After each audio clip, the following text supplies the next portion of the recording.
ये है RJ media और आप देख रहे हैं न्यूज अभी अभी, खबर, तहकीकात, हकीकत।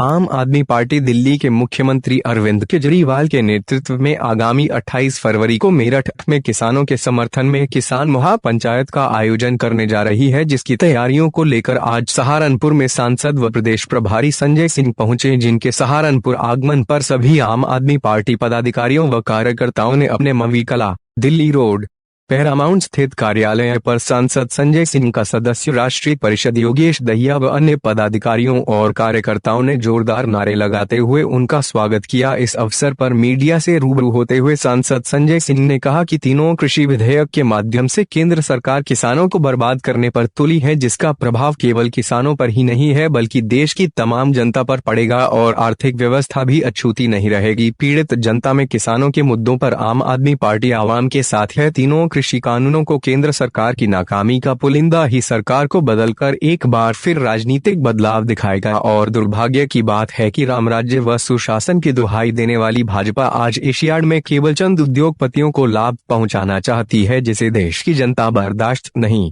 करेगी बल्कि करारा जवाब देगी। आम जनता के साथ किसान और मजदूर के सामने ढेरों समस्याएं हैं। सरकारी उद्यमों की नीलामी की जा रही है। ऐसे हालात निश्चित रूप से बड़ा सवाल है जिस पर आवाम को गंभीरता से सोचना होगा और यह भी समझना होगा कि आम आदमी पार्टी की केजरीवाल सरकार के दिल्ली मॉडल से आवाम व देश का भला होगा। आने वाला कल भी आम आदमी का होगा और उत्तर प्रदेश में शासन व्यवस्था पूरी तरह से चरमरा चुकी है। किसानों को गन्ने का बकाया भुगतान मिला नहीं है और 3 कृषि कानून थोप कर किसानों को बर्बाद करने का काम किया जा रहा है, जिसे आम आदमी पार्टी कभी भी बर्दाश्त नहीं करेगी। हम किसानों के समर्थन में आगामी 28 फरवरी को मेरठ के अंदर किसान महापंचायत का आह्वान कर रहे हैं और त्रिस्तरीय पंचायत चुनाव के माध्यम से हम लोगों को जगाने के लिए गांव दर गांव घूम रहे हैं और यह पूरी तरह साफ है कि दिल्ली की केजरीवाल सरकार के मॉडल से ही प्रदेश की आवाम का भला होगा।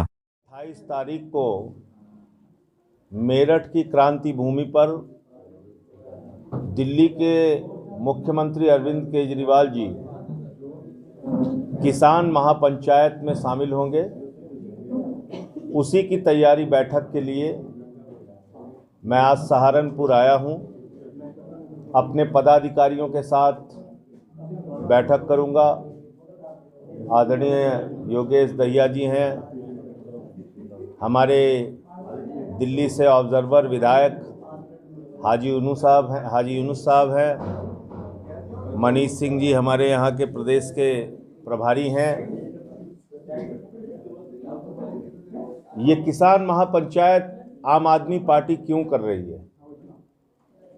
आपको याद होगा जब ये बिल आया था और तब किसानों का कोई आंदोलन भी नहीं शुरू हुआ था, उस वक्त मैंने संसद के अंदर इसका विरोध किया था, माइक भी तोड़ा था, बिल भी फाड़ के फेंका था और उस समय मेरी काफ़ी आलोचना भी हुई थी, मुझे निलंबित भी किया गया था। लेकिन मैं तब भी जान रहा था और आज भी ये कह रहा हूं कि ये काला कानून किसानों के डेथ वारंट पे साइन है। मोदी सरकार ने किसान के डेथ वारंट पे साइन किया है और जब बार बार सरकार ये कहती है कि हम इसमें संशोधन कर देंगे, आओ बातचीत करते हैं, तो मैं मोदी जी से कहना चाहता हूं कि मोदी जी, डेथ वारंट में संशोधन नहीं होता है, उसकी वापसी होती है। ये तीनों काला कानून आप वापस लीजिए, क्योंकि आपने इसको जबरन पास किया। राज्यसभा में आपके पास नंबर नहीं था, आपने जबरदस्ती ध्वनिमत से, अल्पमत की सरकार ने ध्वनिमत से राज्यसभा में इस बिल को पास किया। इसके बाद आप देखिए 80 दिन से ज्यादा आंदोलन के हो गए, 200 से ज्यादा किसानों ने अपनी शहादत दे दी। उनके ऊपर पानी की बौछार, उनके ऊपर आंसू गैस के गोले, उनके ऊपर लाठियों की बरसात, उनके ऊपर मुकदमे, एनआईए की जांच, सीबीआई की जांच, थाने की जांच, आतंकवादी, खालिस्तानी, पाकिस्तानी, चीन से मिला हुआ। कितना अपमान करोगे किसानों का? अन्नदाता के अपमान की चरम सीमा पार कर चुकी है भारतीय जनता पार्टी। और मैं तो बार बार कहता हूं कि जानवर भी जिसका दिया हुआ खाते हैं उसके प्रति वफादारी दिखाते हैं, लेकिन ये भारत